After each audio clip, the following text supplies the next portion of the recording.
What's up, YouTube? Ian Sandusky back here again for Let's Machine. My apologies for being a little inactive lately. I actually just got married, so I've been off on my honeymoon for 2 weeks, which was awesome. Went down to the Dominican. It was nice to have a little time off work for the first time in a long time. But because we're back at work now, let's do a little shop talk. Today we're going to be talking about the importance of voting with your dollar. This is something that I think is highly underrated when it comes to your business strategy. The larger your business is, the more effective change you can drive through this. But hear me out. One of the biggest problems today with that I find is that we live in an age of contact forms, voicemails, websites.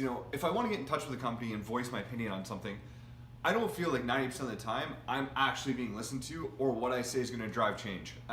If I feel like that a product that I'm buying regularly from a supplier is too expensive, generally I get one of these. Too bad, that's the price. I don't like that, and I don't accept it. Every dollar you spend is essentially a vote.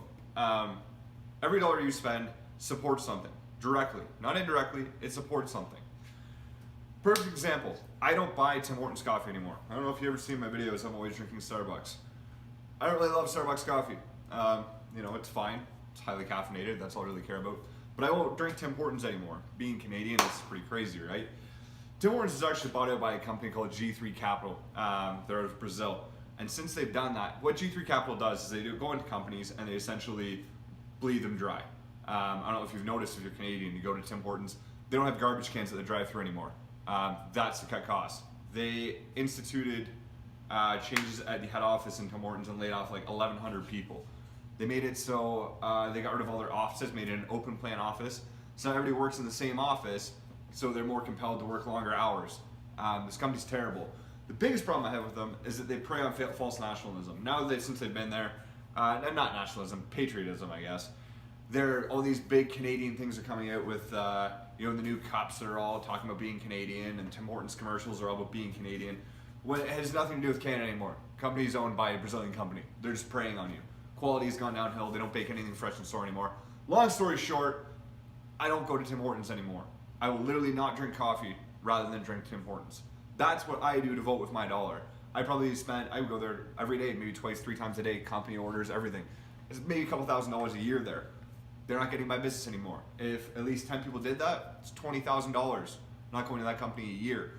Overall, that may not make a big difference, but in one store, it might make a difference, right? And it starts with you. You can't just shrug your shoulders and say, oh, well, what's my money matter? Your money does matter. So, applying that to more of a business standpoint, I have literally changed suppliers because I don't like their salesmen. I had a tooling supplier that I didn't like that was a know-it-all. He was a manual machinist. I don't think he's ever worked with CNC, but their sales rep, he would come around, and every time I asked him for tooling, hey, look, I'd like to get some good tooling to do this, he would say, well, you're not really supposed to do that. You should, you should clock the head on a manual mill and then put a boring head in and all this stuff. That, theoretically it could work, but I'm a CNC machinist. I'm doing production jobs. I don't want to do it that way. That's my prerogative. I'm the customer. Everything doesn't need to be a lesson. Therefore, I literally cut him off.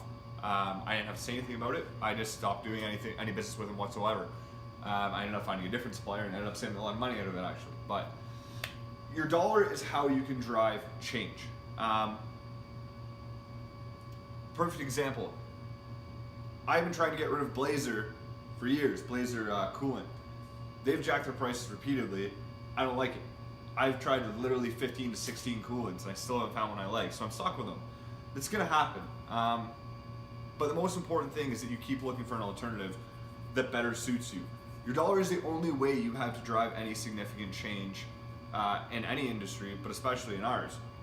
You can't complain about all the work going to China and China blowing us out, India and whatever, blowing us out when you spend all your money on things made in China. You have to buy Canadian, American, England, whatever. You have to buy Western world stuff if you want Western world stuff to succeed. It's pretty basic, but it's something you need to be conscious of with every dollar you spend. Again, like I said, the bigger your company is, the more it's going to count, but you got to start somewhere. You can literally throw money at things for years and not even realize what you're supporting. My message to you today, do your research, figure out what you're supporting with your dollars, and then change be conscious of it. You know, change what you're doing in order to drive the change you want to see. Do it long enough, you might actually see legitimate change, okay? Thanks for hanging out with me, you guys. Gonna be getting some new videos coming up soon. Hopefully some machining stuff now that I'm back at it a little bit. Hopefully next year we'll have some fun stuff as well, okay? If you want to see more videos like this, make sure you like and subscribe below. Thanks for watching, guys. You take care.